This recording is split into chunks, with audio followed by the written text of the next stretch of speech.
जी sir. नमस्कार। आयुक्तालय college शिक्षा के ज्ञान सुधा कार्यक्रम में आप सबका हार्दिक स्वागत व अभिनंदन। ज्ञान सुधा प्रतियोगी परीक्षाओं की तैयारी के लिए क्षमता विकास, मार्गदर्शन व अभिप्रेरणा का कार्यक्रम है। इस कार्यक्रम में हम आपके लिए लाइव सेशंस भी लेकर आते हैं, जो कि सप्ताह के प्रत्येक बुधवार व शनिवार को आयोजित किए जाते हैं। आज इस कार्यक्रम के द्वितीय सत्र में 19 जून को आपका स्वागत है। आज के इस कड़ी में हम मार्गदर्शन के रूप में जीवन में सफलता के मूल मंत्र पर चर्चा करेंगे और मार्गदर्शक के रूप में आज हमारे साथ जुड़े हैं डॉक्टर चंद्रशेखर श्रीमाली जी, जो कि पूरे भारत में जाने माने करियर काउंसलर हैं और करियर काउंसलिंग के क्षेत्र में एक यूथ आइकन बन चुके हैं। आप गत 20 वर्षों से शिक्षा व करियर काउंसलिंग के क्षेत्र में अपनी सेवाएं देते आ रहे हैं और आपको अनेक पुरस्कारों व सम्मान से नवाजा भी गया है। मैं पूजा रावल आज इस सत्र में आपका हार्दिक स्वागत व अभिनंदन करती हूं। आज हम चर्चा करेंगे जीवन में सफलता के सूत्र पर। सर, आपका बहुत बहुत अभिनंदन। सर, जैसा कि हमने पूर्व सत्र में चर्चा की कि जीवन में लक्ष्य का होना बहुत महत्वपूर्ण है और सफलता और लक्ष्य परस्पर जुड़े हुए हैं। सफलता का पहला पायदान है लक्ष्य का निर्धारण।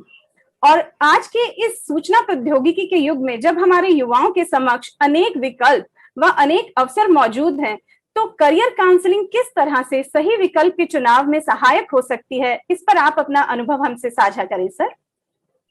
जी, सबसे पहले मैं आप सब लोगों का धन्यवाद देता हूं कि आपने इस प्रकार का आयोजन किया है। मैं सबसे पहले मेरी बात एक कहानी से स्टार्ट करना चाहूंगा, जो कि सामान्य स्थिति में नहीं, अभी इस स्थिति में कहना सबसे ज्यादा आवश्यक है।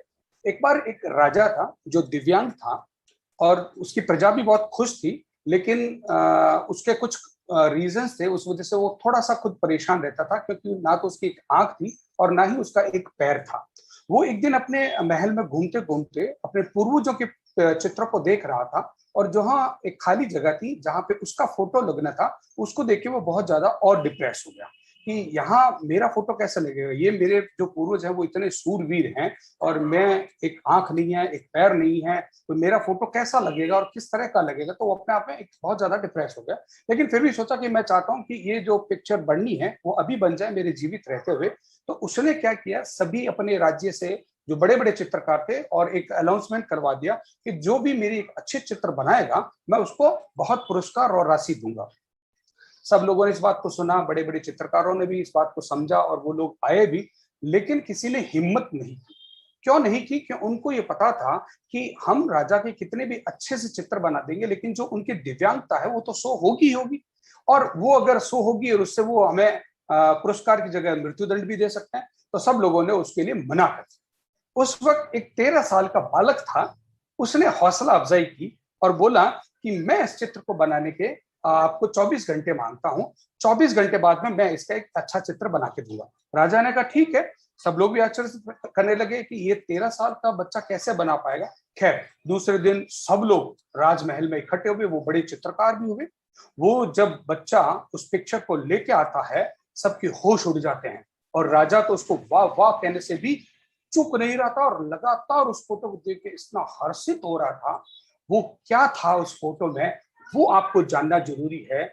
उस बच्चे ने क्या किया, राजा को घोड़े पे सवार दिखाया, जिसमें एक टांग दिखाई थी, दूसरी टांग नहीं दिख रही थी, जो उसकी राजा की नहीं थी, और राजा को तीर दिखाते हुए बताया था, जिसके अंतर्गत जब निशाना साधते हैं तो एक आंख बंद रहती है।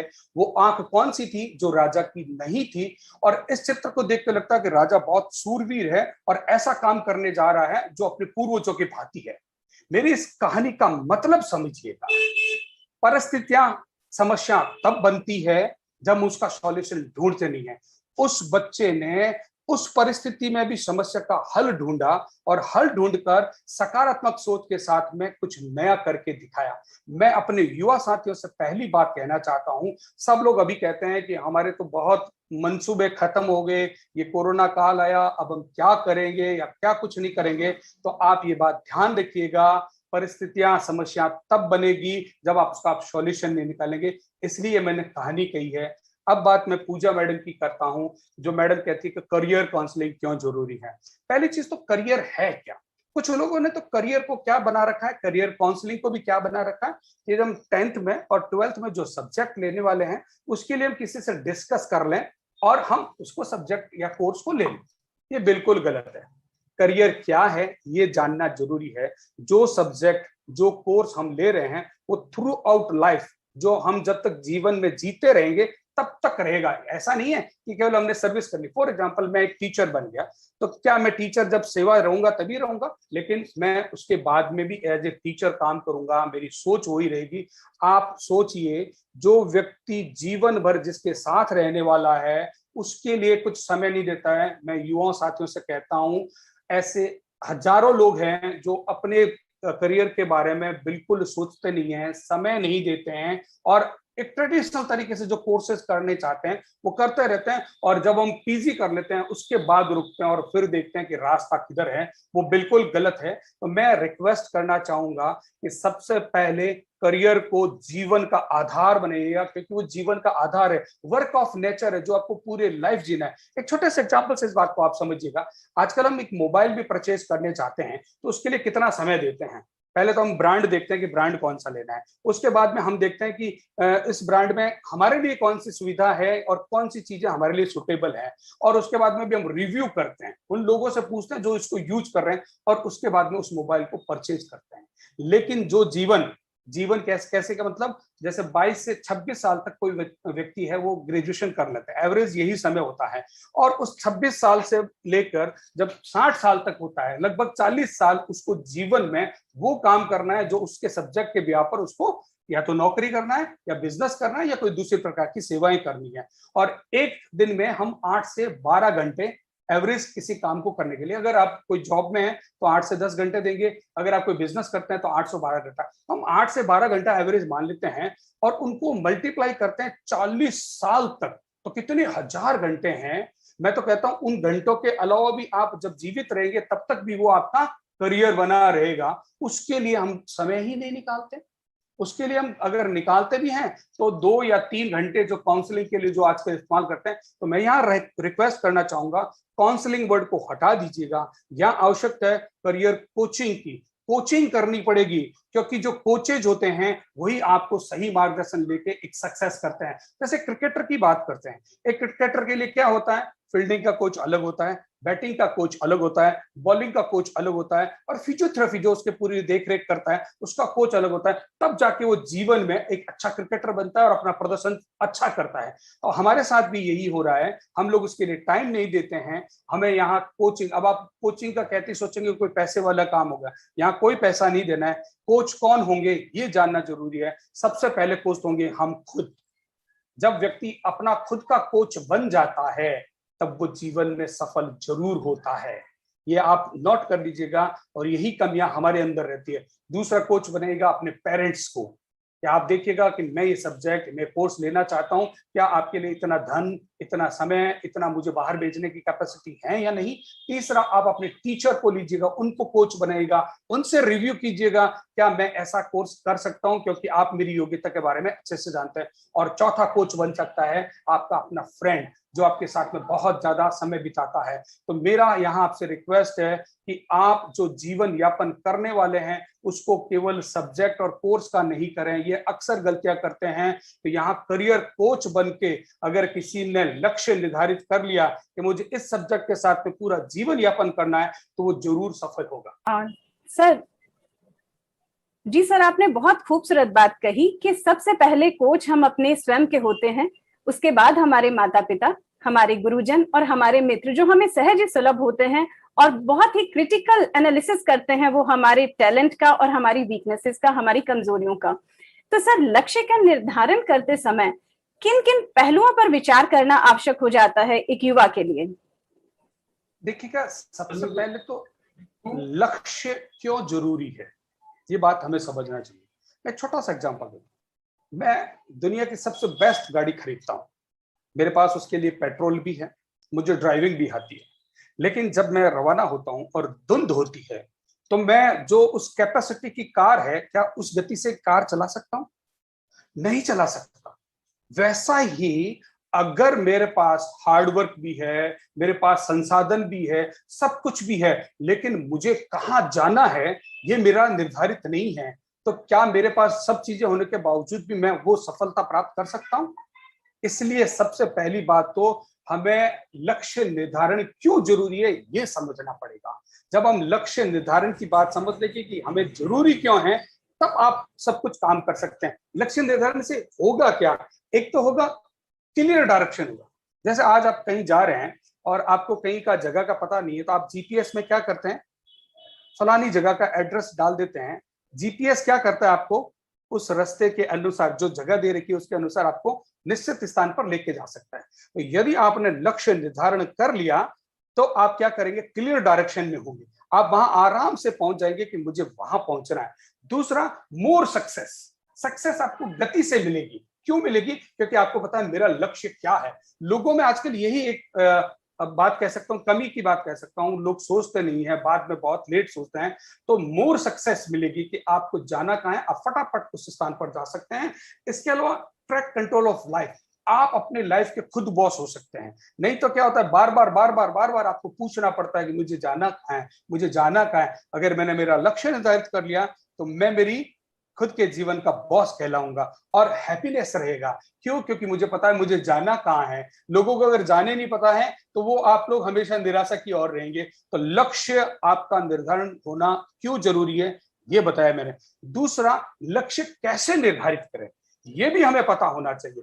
इसके लिए मैंने मेरे हिसाब से एक 9 सेट क्वेश्चन बनाए, वो अपने आप से पूछना है। तो मैं यहाँ उन क्वेश्चनों का जिक्र नहीं करूंगा क्योंकि थोड़ा लंबा समय लग जाएगा, लेकिन मैं युवा साथियों से कह सकता हूं कि वो अपने आप से बात करें कि भाई मेरे जीवन में सबसे ज्यादा सुखद अनुभव क्या होगा, मैं मेरे पेरेंट्स के लिए क्या कर सकता हूं, मेरे जीवन में सबसे रुचिकर चीज क्या हो सकती है। ऐसे कई सारे जो चीजें हैं वो अपने मन से पूछकर एक लक्ष्य का निर्धारण कर लीजिएगा। आप उसमें कैपेबल हैं या नहीं है, इन सब चीजों का आप कर सकते हैं।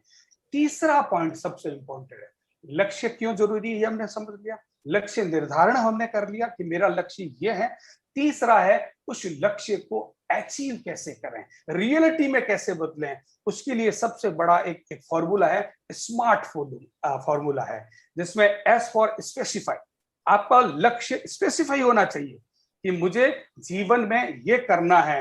होता क्या है कि हम उसमें स्पेसिफाई नहीं करेंगे तो बहुत सारी दिक्कतें आ जाएगी। और दूसरा, अगर आपने उसको सही नहीं पकड़ा है तो आपको दिक्कत आ जाएगी। मैं वो आपको पर्सन ढूंढ के लाया था लेकिन नहीं पढ़ाऊंगा। और दूसरा, मेजरेबल भी होना चाहिए। आपका एम जो है वो मेजरेबल। आपको अगर दौड़ में खड़ा कर दें और बोले आपको दौड़ना है, लेकिन कहां तक दौड़ना है, एक फिनिशिंग लाइन होनी चाहिए, या 100 मीटर होनी चाहिए, 200 मीटर होनी चाहिए। तो आपका लक्ष्य भी मेजरेबल होना चाहिए।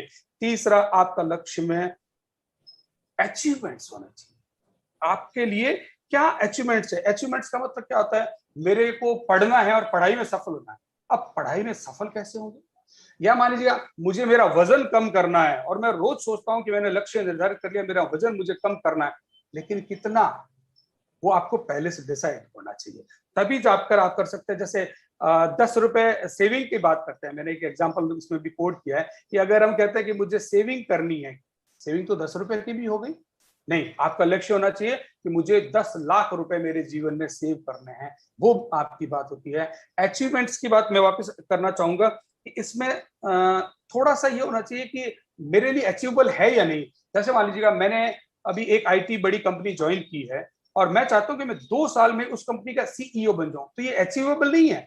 आप बन तो सकते हैं लेकिन आप स्टेप बाय स्टेप वहां तक पहुंच सकते हैं। तो आपको अचीवेबल ही होना चाहिए और रिविलेंट होना चाहिए, आपस में सामंजस्य होना चाहिए। मान लीजिएगा आपका लक्ष्य पैसा कमाना, लेकिन आप परिवार के साथ भी रहना चाहते हैं, लेकिन आपने तो एक ही आप लक्ष्य को निर्धारण करके दूसरे जो लक्ष्य है उसको नहीं सही किया है, तो आप उसमें सक्सेस नहीं हो पाएंगे। आपको उसमें सामंजस्य बैठाना पड़ेगा। और तीसरा है टाइम बाउंड। टाइम बाउंड होना चाहिए कि आपको पता होना चाहिए ये मेरे जीवन में इतने सालों में पूरा होना चाहिए, या ये काम मेरे को इतने घंटों में पूरा करना चाहिए। तो मैं ये निवेदन करूंगा, लक्ष्य जरूरी है, आपको पता करना, उसका निर्धारण कैसे करना है ये भी आपको आना चाहिए, और लक्ष्य को रियलिटी में बदलना भी आपको आना चाहिए। मैडम जी, धन्यवाद सर। आपने हमारे विद्यार्थियों को बहुत ही एक स्मार्ट फॉर्मूला दिया है उसके आशा है कि हमारे जो युवा साथी हैं वो इससे लाभान्वित होंगे। सर, इसी कड़ी में जब एक युवा के समक्ष उसका लक्ष्य होता है मछली की आंख की तरह, तो उस लक्ष्य को भेदने के लिए, उसमें सफलता पाने के लिए ऐसा कौन से मंत्र हैं, या युवाओं की भाषा में कहें तो क्या सक्सेस मंत्र, सक्सेस सूत्र है जिससे कि वो अपने लक्ष्य को भेद पाए? इस पर आप अपना अनुभव साझा करें सर। देखिए, सफल हर व्यक्ति होना चाहता है। कोई भी दुनिया में ऐसा नहीं व्यक्ति होगा जो असफल होना चाहेगा, लेकिन सफलता क्या एक दिन में मिल सकती है, या कुछ घंटों में मिल सकती है, या कहीं कोई ऐसी मेडिसिन बनी हुई है जिसके सहारे हम ले सकते हैं? तो इस सफलता के लिए अगर आपने लक्ष्य निर्धारित कर लिया, इस लक्ष्य निर्धारित में मैं एक बड़ी बात जोड़ना चाहता हूं, जो कि आज के युवाओं में सबसे बड़ी कमी कहलाता हूं। हम लोग क्या करते हैं, हम कोई भी काम करते हैं वो इर्द गिर्द जो आसपास होता है उन्हीं को देखकर करते हैं। उसको कहते हैं कंफर्ट जोन। हम कंफर्ट जोन से बाहर निकलना ही नहीं चाहते, या हमारे पेरेंट्स हमें निकलने ही नहीं देते, हमें सफल ही नहीं होने देते। तो यहाँ मेरा सबसे रिक्वेस्ट है, रिस्क लें। अब रिस्क कितनी लें? इतनी भी रिस्क नहीं कि आपके घर वाले आपको कहेंगे ये क्या है। रिस्क आपकी अनुकूल तक लेके आप अपने कंफर्ट जोन को बढ़ाइएगा, धीरे धीरे बढ़ाइएगा। यहाँ मैं धीरू भाई अंबानी का एग्जाम्पल देना चाहता हूँ। वो सबसे पहले स्कूल छोड़ देते हैं, उन्होंने रिस्क ली, फिर उन्होंने जॉब की, उसको भी छोड़ दिया, उन्होंने रिस्क ली और अपने कंफर्ट जोन को धीरे धीरे बढ़ाते गए, और फिर उन्होंने एक मील खोली, उसको भी उन्होंने छोड़ा, एक बड़ा रिस्क लिया और एक बड़ी कंपनी की ओर गए। आप सब लोगों को पता है आज वो किस कंडीशन में है। मैं यहाँ रिक्वेस्ट करना चाहूंगा युवा साथियों से, आप रिस्क थोड़ा लें और अपने कंफर्ट जोन को थोड़ा सा, जब हम कंफर्ट जोन से बाहर सोचेंगे और उसके आधार पर काम करेंगे तो जीवन में सफलता जरूर मिलेगी। हम लोग अक्सर ये गलती कर बैठते हैं कि हमारे आसपास जो चीजें हो रही है, जैसे आजकल करियर की बात आती है, तो करियर में बहुत सेलेक्टेड जो सब्जेक्ट होते हैं उन्हीं पर लोग काम करते हैं, उन्हीं पर लोगों को होती हैं, और इवन पेरेंट्स भी यही काम करवाते हैं। बेटा तू तो देख इस लायक बना है, तेरे इतने परसेंट आए हैं, तू तो ये बाबूगिरी है या अकाउंट है, इसका काम करने, इसके आगे नहीं है। अरे ऐसा क्यों है? वो व्यक्ति अगर बाहर की सोचता है उसको जाने दीजिएगा, आप उस कंफर्ट जोन को बढ़ने दीजिएगा, देखिएगा सफल कैसे नहीं मिलती है। आपने 3 इडियट फिल्म देखी होगी, उसके लेखक का आप नाम जानते होंगे, जिसने ये कहानी लिखी थी।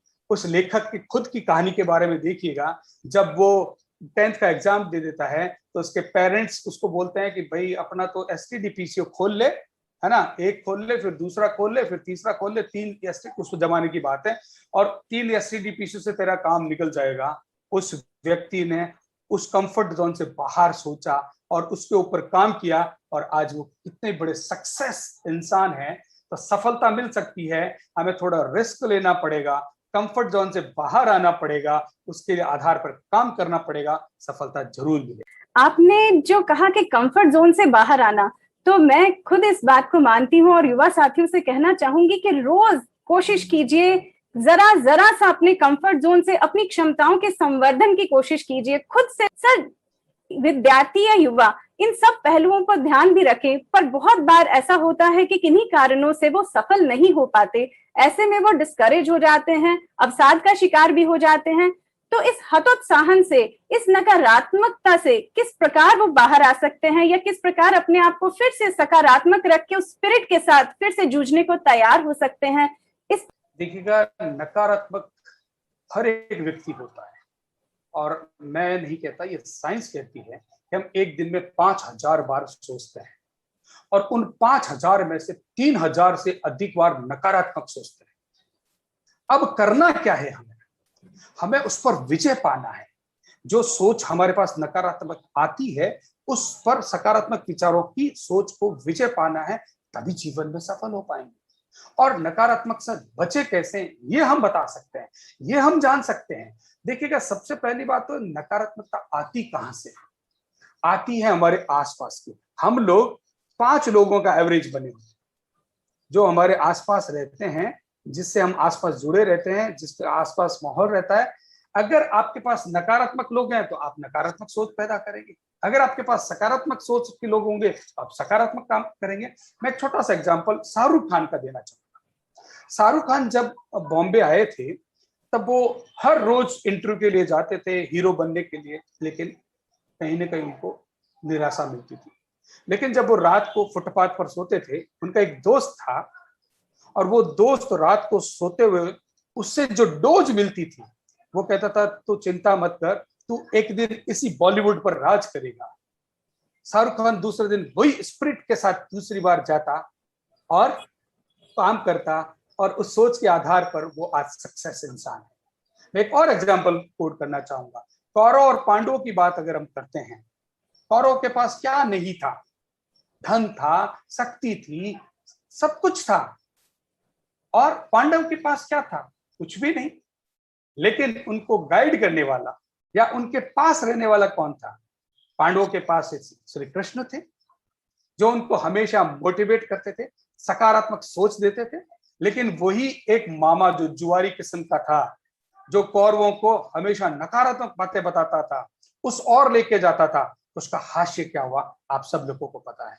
तो मेरी यहाँ आपसे रिक्वेस्ट है कि आप सबसे पहले ये ध्यान रखिए, अगर ऐसे नकारात्मक लोग आपके पास हैं, और आएंगे, जानबूझकर आएंगे लोग, क्योंकि वो चाहते हैं कि मैं जीवन में सफल नहीं हुआ तो आप भी नहीं हो, तो आप ऐसे नकारात्मक लोगों से थोड़ा दूर रहें। क्योंकि अगर आप उनके साथ रह गए तो इससे आपकी सारी चीजें, मैं कह रहा हूं खुश तो रहना दूर की बात है, सफलता की दूर की बात है, आप डिप्रेशन जो अवसाद की बात कर रहे हैं उसमें चले जाएंगे। तो पहला काम करें कि आप देखिएगा आप इनके साथ रह रहे हैं, अगर आप सकारात्मक लोगों के साथ रह रहे हैं तो आपकी सोच भी सकारात्मक होगी। अगर आप नकारात्मक लोगों के साथ रह रहे हैं तो आपकी सोच के बारे में कुछ भी नहीं कर सकते। एक थोड़ा एटीट्यूड भी बदलिएगा।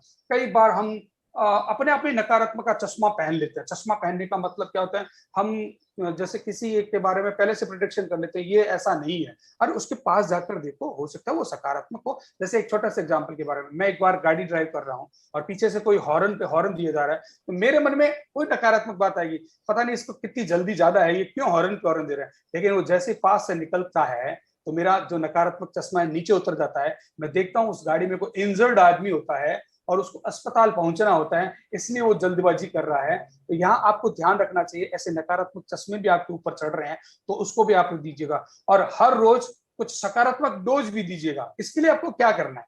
उसके लिए आपको करना है कि अच्छे अच्छे मोटिवेशन वीडियो देखिएगा, ऐसे समित शर्मा जी वाली स्टोरी पढ़िएगा, कई सारी चीजें आपके पास अवेलेबल है, उनको आप करेंगे तो आप नकारात्मक से दूर रहेंगे। हाँ, एक चीज और बड़ी बात आपको कह देता हूँ जो पेरेंट्स के लिए है, हालांकि यहाँ पेरेंट्स नहीं है लेकिन बनने वाले होंगे या नहीं भी बनने वाले, तो पेरेंट्स को भी कहता हूं कि आप भी बच्चा जो कर रहा है उसके साथ सकारात्मक सोच के साथ कुछ समय व्यतीत करिएगा, देखिएगा बच्चे में रिजल्ट बहुत फास्ट आएगा और बहुत पॉजिटिव रिजल्ट आएगा। तो नकारात्मक से दूर रहना है और पॉजिटिविटी को पास लाना है। अब पॉजिटिविटी को कैसे पास ला सकते हैं, उसके लिए भी हमें काम करना पड़ेगा। पॉजिटिविटी कैसे आएगी? हम कई बार नकारात्मक वर्ड बोल देते हैं, जैसे मैं जीवन में कभी सफल नहीं हो सकता, ये मैं बार बार सोचता हूँ। आपको एक मैं छोटी सी जानकारी दे दूं, डॉक्टर साहब तो है नहीं, मैं बता दूं, हमारे माइंड में एक बादाम जितनी आकृति का एकेडमीवा होता है, जो उस सोच के आधार पर हार्मोन्स को डिस्क्लोज करता है, और वो उस हार्मोन्स के आधार पर हमारी बॉडी वर्क करती है। अगर कई बार अगर हमारे बार बार नकारात्मक सोच ही उस पर जाएगी तो वो हार्मोन्स भी उसी प्रकार से करेंगे, फिर बॉडी रिएक्ट भी उसी प्रकार से करेगी। तो आप ऐसे शब्दों का इस्तेमाल ही ना करें, जैसे काश, काश मेरी जिंदगी में ये हो जाए, क्या मैं ये कर सकता हूं, ये सकता वर्ड है, मुझे चाहिए, ये कुछ ऐसे शब्द हैं, इनको अपनी लाइफ से हटा दीजिएगा और पॉजिटिव वर्ड्स लेके आइएगा। आप जब पॉजिटिव वर्ड्स लाएंगे तो जो आपका हार्मोन्स है वो अच्छे रिजल्ट लेके आएगा और आप बॉडी में स्फूर्ति लाएंगे। तो अपने जीवन में पॉजिटिव चीजों को साथ में रखिएगा और उससे सफलता आप प्राप्त हुए हैं। तो हमारे कुछ छात्रों का सवाल आ रहा था कि आजकल जो ट्रेंड चेंज हो रहा है, परंपरागत कोर्सेज के साथ साथ जो हमारे युवा हैं उनका रुझान स्किल ओरिएंटेड कोर्सेज की तरफ भी बढ़ता जा रहा है। मैं सबसे पहले बात करूंगा कोर्स की, सब्जेक्ट की, इनके बारे में, लेकिन मैं बात करूंगा टैलेंट को कैसे बचाना। कई बार मेरे पास आते हैं कि साहब मैं करूं क्या, मुझे तो खुद को ही नहीं पता है। हर एक आदमी एक टैलेंट होता है, ये बात मान कर चलिएगा। और पेरेंट्स है ना, उनको समझा देता हूँ, वो हमेशा कंपैरिजन करते हैं। कंपैरिजन नहीं करें, आप अपने बच्चे को टैलेंट को देखिएगा, क्योंकि जो गुण आपके बच्चे में वो किसी दूसरे में नहीं हो सकता। तो मेरे युवा साथियों से भी मेरा निवेदन है कि आप अपने अपने टैलेंट को कैसे पहचानें। अगर आपने टैलेंट को पहचान लिया तो आप उस पर काम करके लक्ष्य निर्धारित कर सकते हैं। तो मैं यहाँ छोटे से टैलेंट के बारे में बात कर सकता हूँ कि टैलेंट को पहचाने कैसे। तो इसके लिए मैंने एक मेरा फॉर्मूला सेट कर रखा है, लेकिन छोटी सी जानकारी के साथ मैं आपको शेयर कर देता हूँ। जैसे सबसे पहले हम इंटरेस्ट निकालते हैं। आपके जीवन में 10 इंटरेस्ट है, ठीक है, उस इंटरेस्ट को आप कागज पर लिख लीजिएगा। उसके बाद में उसमें हॉबी और पैशन दोनों में फर्क समझ लेना। हॉबी क्या होती है? जो आप खाली समय में या कभी मन उब गया है या कुछ घंटों के लिए जो काम कर सकते हैं। कोई भी लोग कहते हैं ना, मुझे खाने बनाने की हॉबी है, मुझे क्रिकेट खेलने की हॉबी है। तो क्या क्रिकेट को आप पैशन बना सकते हैं? नहीं बना सकते। तो जो इंटरेस्ट में से आपकी हॉबी है उसको आप निकाल दीजिएगा। मतलब मैं फिल्टर बता रहा हूं आपको, उस फिल्टर के सहारे हम लोग अपनी टैलेंट को निकाल सकते हैं। तो सबसे पहले आपके इंटरेस्ट लिख लीजिएगा, उस इंटरेस्ट में से हॉबी को निकाल दीजिएगा।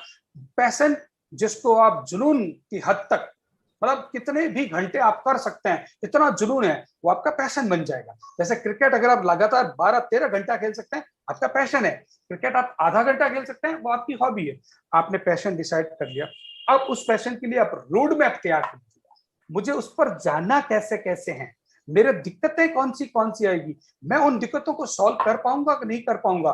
नहीं कर पाएंगे, आप वापस इस पर दूसरे वाले पर आ जाइएगा।